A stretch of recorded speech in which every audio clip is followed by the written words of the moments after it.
Pahlavi text, translated by E.W. West, Part 1, the Bundahis Bahman Yast and Shayast, Sacred Books of the East, Oxford University Press, 1860. The Bahman Yast. Introduction. The Bahman Yast, usually called the Zand of the Bahman Yast, professes to be a prophetical work in which Ahura gives Zarathustra an account of what was to happen to the Iranian nation and religion in the future. It begins with an introduction, chapter 1, which states that according to the Studgarnosk, Zarathustra, having asked Ahura for immortality, was supplied temporarily with omniscient wisdom, and had a vision of a tree with 4 branches of different metals, which were explained to him as symbolical of 4 different periods: the times of Istasp, of Arakshir, the Kyanian, of Khusro, Noshirvan, and of certain demons or idolaters who were to appear at the end of 1,000 years. It states further that the commentaries of the Bohuman,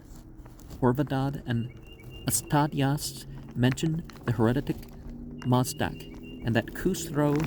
Noshirvan summoned a council of high priests and commentators and ordered them not to conceal these yasts, but to teach the commentary only among their own relations. Well, it's important to focus on the scriptures themselves rather than the commentaries. So the commentaries would be those that had more time, for those who had more time to familiarize themselves with the material. The text then proceeds, chapter 2, to give the details of the commentary on the Bahman Yast as follows. Zarathustra, having again asked Ahura for immortality, is refused, but is again supplied with omniscient wisdom for a week, during which time he sees, among other things, a tree with 7 branches of different metals, which are again explained to him as denoting the 7 ages of the religion, its 6 ages of triumph in the reigns of Istasp, of Arakshir, the Kyanian, of one of the Askanian kings, of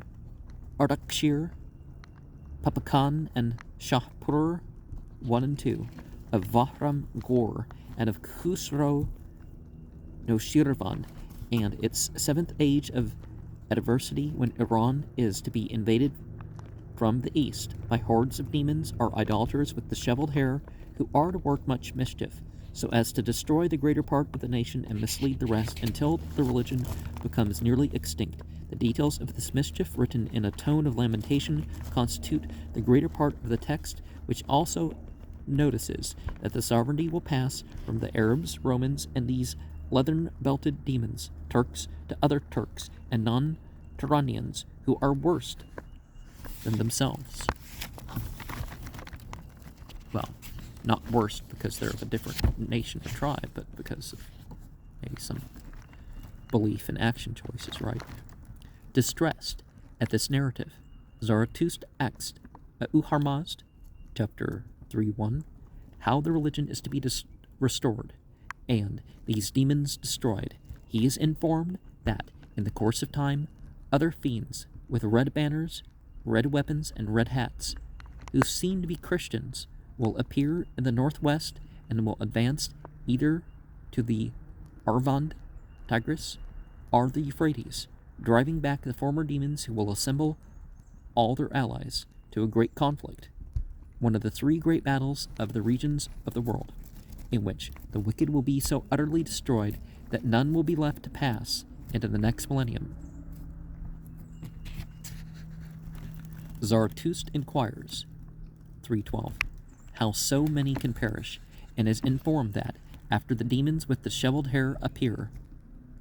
Khushadar, the first of the last 3 apostles, is born near Lake Frasdan, and when he begins to confer with Ahura, a Kyan prince is born in the direction of Kinistan, Samarkand, who is called Vahram the Vargavand, and when he is 30 years old, he collects a large army of Hindu, Bactrian, and Kidi Samarkandian troops, and advances into Iran, where he is reinforced by a numerous army of Iranian warriors, and defeats the demon races with immense slaughter in the great conflict already mentioned, so that there will be only one man left to 1,000 women. Kind of sounds like the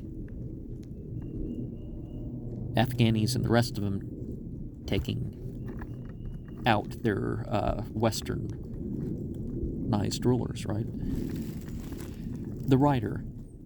then proceeds to describe the supernatural agencies employed to produce this result, how the evil spirit, 324, comes to the assistance of the demon worshippers, how Uharmazd sends his angels to Kangdes to summon Peshyotanu, the immortal son of Ishtasp, with his disciples, to reestablish the sacred fires and restore the religious ceremonies, and how the angels assist them against the evil spirits, so that Vahram, the Vargavand, is enabled to destroy the fiendish races, as already detailed, and Peshyotanu becomes supreme high priest of the Iranian world. Finally, the writer gives some details regarding the missions of the last 3 apostles returning for that purpose. Chapter 3, verse 44. To the birth of Khushadar, the first of the 3 whose millennium witnesses both the invasion and the destruction of the fiendish races, Khushadar proves his apostolic authority to the satisfaction of Vargavand and the people by making the sun stand still for 10 days and nights. His mission is to bring the creatures back to their proper state, and it is not till near the end of his millennium that Peshyotanu appears, as before described. As this millennium begins with the invasion of the fiendish races and the fall of the Sasanian dynasty, it must have terminated in the 17th century, the Common Era, unless it was to last more than 1,000 years. A very brief account is then given of the millennium of Khushadar Ma, the second of the 3 apostles, whose mission is to make the creatures more progressive and to destroy the fiend of serpent origin, Az-e-Dahak, during his millennium, which appears now to be in progress. Mankind becomes so skilled in medicine that they do not readily die, but owing to their toleration of heretics, the evil spirit once more attains power and releases Az-e-Dahak from his confinement in Mount Dimavand to work evil in the world till Uharmazd sends his angels to rouse Khurasasp the Saman, who rises from his trance and kills Az-e-Dahak with his club at the end of the millennium. Afterwards, Shoshan's, the last apostle, appears to make creatures again pure when the resurrection takes place and the future existence commences. And doesn't this make you think a little bit about the beast that the Quran mentions coming forth, or the Bible, or a bunch of the other ones, right? Whether this text, as now extant, be the original commentary or a Zand of the Bahman Yast, admits of doubt, since it appears to quote that commentary, chapter 2:1, as an authority for its statements. It is therefore most probably only an epitome of the original commentary. Such an epitome would naturally quote many passages verbatim from the original work, which ought to bear traces of translation from an Avesta text, as its title, Zand, implies a Pahlavi translation from the Avesta. See page 10. There are, in fact, many such traces in this epitome, as indicated by the numerous sentences beginning with a verb, the mode of addressing Uharmazd, the quotation of different opinions from various commentators, and other minor peculiarities. Some of these might be the result of careful imitation of other commentaries, but it seems more likely that they are occasioned by literal translation from an original Avesta text. In speculating, therefore, upon the contents of the Bahman Yast, it is necessary to remember that we are most probably dealing with a composite work, whose statements may be referred to the 3 different ages of the Avesta original, the Pahlavi translation and commentary, and the Pahlavi epitome of the latter, and that this last form of the text is the only old version now extant. With regard to the age of the work, we have the external evidence that a copy of it exists in a manuscript, K20, written about 500 years ago, and that this copy is evidently descended from older manuscripts as it contains several clerical blunders, incompatible with any idea of its being the original manuscript, as witness the omissions noted in chapters 2, verses 10 and 13, 14, 22, 27, 45, chapter 3, verse 30 and 32, the misplacement of 2, verse 18, and many miswritings of single words owing to the threefold character of the work. Already noticed, the internal evidence of its age can only be applied to its last recension in the form of an epitome, as an original editor, to say nothing of others, generally considers himself at liberty to alter and add to his text if he does not understand it or thinks he can improve it. That this liberty has been freely exercised with regard to these professed prophecies is shown by the identification of the four prophetical ages of the Studgar Nask in the first chapter of the Bahman Yast being different from that given in the Dean card. The Dean card quotes the Studgar Nask, that is, its Pahlavi version, as identifying the Iron Age with some period of religious indifference subsequent to the time of Atropod, son of Mavraspend, the supreme high priest and prime minister of Shahpur II, 309 to 379 of the Common Era. But the Bahman Yast, chapter 1, verse 5, quotes the Nask as identifying the same age with the reign of an idolatrous race subsequent to the time of Khusro Noshirvan, 531 to 579. The example is sufficient to show that the compiler of the extant epitome of the Bahman Yast commentary largely availed himself of his editorial license, and it indicates the difficulty of distinguishing his statements from those of the former editors. At the same time, it proves that the epitome could not have been compiled till after Iran had been overrun by a foreign race subsequent to the reign of Khusro Noshirvan. It is remarkable that the compiler does not mention any latter Sasanian king, that he does not allude to Islam, and speaks of the foreign invaders as Turanians and Christians, only mentioning Arabs incidentally in latter times.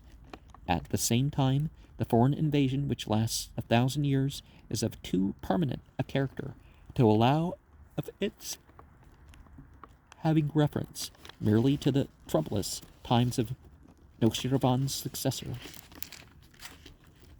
Perhaps the most reasonable hypothesis that can be founded upon these facts are, first, that the original Zand, or commentary of the Bahman Yast, was written and translated from the Avesta in the latter part of the reign of Khusro Noshirvan, or very shortly afterwards, which would account for no later king being mentioned by name, and secondly, that the epitome now extant was compiled by some writer who lived so long after the Arab invasion that the details of their inroad had become obscured by the more recent successes of Turanian rulers, such as the Ghaznavis and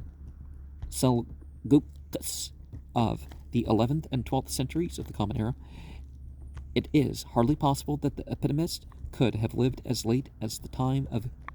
Genghis Khan, the great Mongol conqueror, 1206 to 1227 of the Common Era,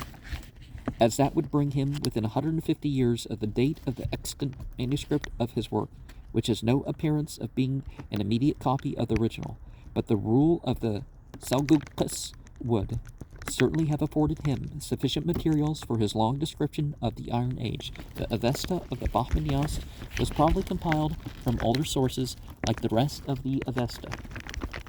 during the reigns of the earlier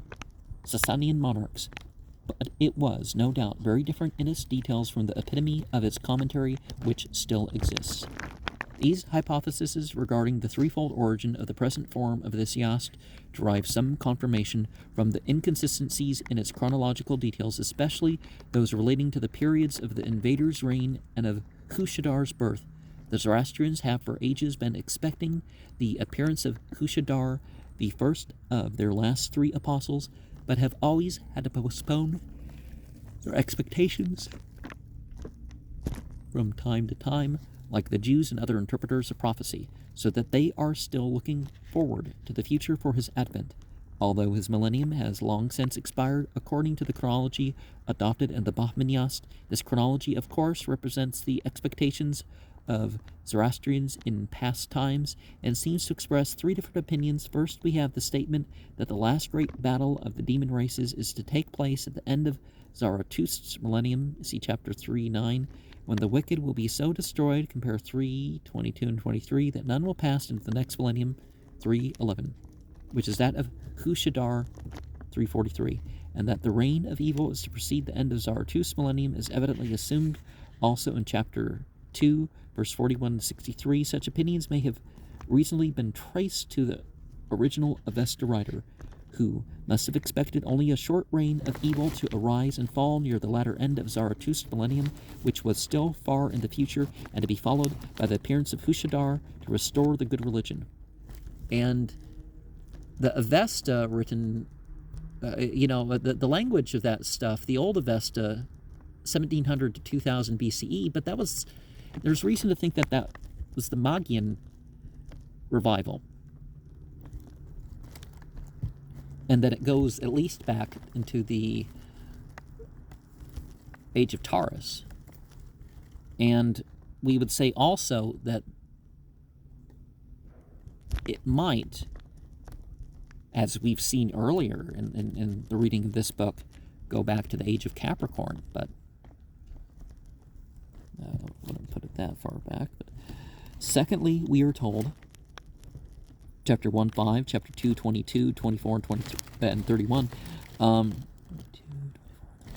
that the invasion of the demon races with its attendant evils is to take place when Zarathustra's millennium is ended. On their appearance, Hushadar is born, 3:13. And when he is 30 years old, compare 3:14 with 3:44, Vahram, the Vargavand, is also born, who at the age of 30, chapter 3:17, advances into Iran with an innumerable army to destroy the invaders. Such statements may be attributed to the original Pahlavi translator and commentator, who, writing about 570 to 590 of the Common Era, would have been before his eyes the disastrous reign of Ahurmazd IV, the son and successor of Khusro Noshiravan, together with all the prowess of the famous Persian general Bahram Kopin, which drove out all invaders. This writer evidently expected the reign of the demon races to last less than a century, but still at some period in the near future, merely illustrating his theme by details of the disasters and wars of his own time. Thirdly, we find it stated, 3:44, that Hushadar will be born in 1600, which seems to mean that the 1600th year of Zarathustra's millennium, or 600th of his own, say 1193 to 1235 of the Common Era. Also that the reign of the demon races is to last 1,000 years, chapter 3, verse 34, and that Peshyotanu does not come to restore the religion till near the end of the millennium, 351. It also appears, 349, that Vargavand occupies a prominent position when Hushadar comes from his conference with Ahurmazd at 30 years of age, chapter 3, verse 44 and 45. Such details were probably inserted by the compiler of the epitome, who had to admit the facts that the reign of the demon races had already lasted for centuries, and that Hushadar had not yet appeared. To get over these difficulties, he probably adopted the opinions current in his day and postponed the advent of Hushadar till the beginning of the next century in his millennium, and put off the destruction of the wicked as a more hopeless matter till near the end of the millennium. But these periods are now long since past, and the present Zoroastrians have still to postpone the fulfillment of the prophecies connected with their last three apostles, or else to understand them in a less literal fashion than heretofore. For the Pahlavi text of the Bahman Yast, the translator has to rely upon the single old manuscript K20 already described, page 27, in which it occupies the 131 folios immediately following the Bundahis. These folios are much worn, and a few words have been torn off some of them, but nearly all of these missing words can be restored by aid of the Bahman version. The Pahlavi text is also found in the modern copies of K20 at Paris and Copenhagen, but these copies, P7 and K21, have no authority independent of K20. In India, this text has long been exceedingly rare, and whether any copy of it exists independent of K20 is doubtful. The Bahman version is more common in Parsi libraries, but contains a very imperfect text. Of this version, 2 modern copies have been consulted. One of these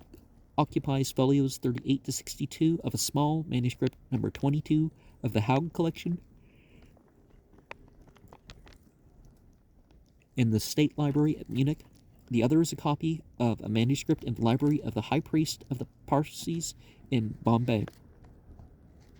Both of these manuscripts are evidently descended from the same original, which must have been a very imperfect transliteration of a Pahlavi text closely resembling that of K20, but yet independent of that manuscript, as a few words omitted in K20 are supplied by these Bahman manuscripts. See Yast, Bahman Yast 2, verses 13, 14, and 22, and so on. To a certain extent, therefore, these Bahman manuscripts are of some assistance in settling the text of a few sentences, but the greater part of their contents is so imperfect as if to be utterly unintelligible. They not only omit chapters 1, verse 1 to 8, 2, 17, 30, 32, and 40, 3, 9, 12, 17 to 44, 58 to 63 entirely, but also words and phrases from nearly every other section of the text, adhering scrupulously to the Pahlavi original, or a few consecutive words, and then widely departing from it by misreading or omitting all difficult words and passages. This Bahman version is a complete contrast to the Bahman writings of Nario Song, being of little use to the reader beyond showing the extremely low ebb to which Pahlavi learning must have fallen among the Parsis before such unintelligible writings could have been accepted as Bahman texts. There is also a Persian version of the Bahman Yast, a copy of which, written in 1676 of the Common Era, is contained in a large Rivayat manuscript number 29 belonging to the University Library at Bombay. According to the colophon of this Persian version, it was composed in 1496 of the Common Era by Rustam Isfendiyar of Yazd, from an Avesta Bahman manuscript belonging to his brother Jamshed. This Persian version contains less than 3% of Arabic words and is more of a paraphrase than a translation, but it adheres very closely to the meaning of the Pahlavi text from chapters 1, verse 1 to 3, verse 9, where a dislocation occurs, evidently owing either to the displacement of 2 folios in an older manuscript, or evidently owing either to the displacement of 2 folios in an older manuscript, or the second page of a folio being copied from the first, so that 10 to 14 follows 15 to 22. From the middle of 22, the folios of the older manuscript seem to have been lost as far as the end of Hushadar's millennium, 51, to point the Persian version leaps, to which point the Persian version leaps, but the remainder of this paraphrase is much more diffuse than the Bahman Yast and is evidently derived from some other Pahlavi work. This conclusion of the Persian version describes how adversity departs from the world, and 10 people are satisfied with the milk of 1 cow when Hushadar Ma appears and his millennium commences. On his coming from his conference with Uharmazd, the sun stands still for 20 days and nights, in consequence of which 2/3 of the people in the world believe in the religion. Meat is no longer eaten, but only milk and butter, and 100 people are satisfied with the milk of 1 cow. Hushadar Ma destroys the terrible serpent, which accompanies apostasy, By means of the divine glory and a vest of formulas, he clears all noxious creatures out of the world, and wild animals live harmlessly among mankind. The fiends of apostasy and deceit depart from the world, which becomes populous and delightful, and mankind abstain from falsehood. After the 500th year of Hushar Ma has passed away, Sasan appears and destroys the fiend who torments fire. The sun stands still for 30 days and nights, when all mankind believe in the religion, and the year becomes exactly 360 days. Dahak escapes from his confinement and reigns for a day and a half in the world with much tyranny, when Soshans rouses Sam Nariman, who accepts the religion and becomes immortal. Sam calls upon Dahak to accept the religion, but the latter proposes that they should together seize upon heaven for themselves, whereupon Sam kills him. All evil having departed from the world, mankind become like the archangels, and the resurrection takes place, which is described with many of the same details as are mentioned in Bundahis 30. Accompanying this Persian version in B29, another fragment from the same source which treats of the same subjects as the third chapter of the Bahman Yast, but is differently arranged. It confines itself to the millennium of Hushadar, and may possibly be some modification of the contents of the folios missing from the version described above. After some introductory matter, this fragment contains a paraphrase less accurate than the preceding of chapter 3:22-49 of the Bahman Yast, and that it proceeds to state that Hushadar destroys the wolf race, so that wolves, thieves, highway robbers, and criminals cease to exist. When Hushadar's 300th year has passed away, the winter of Malkos arrives and destroys all animals and vegetation, and only one man survives out of 10,000, after which the world is re-peopled from the enclosure made by Yim.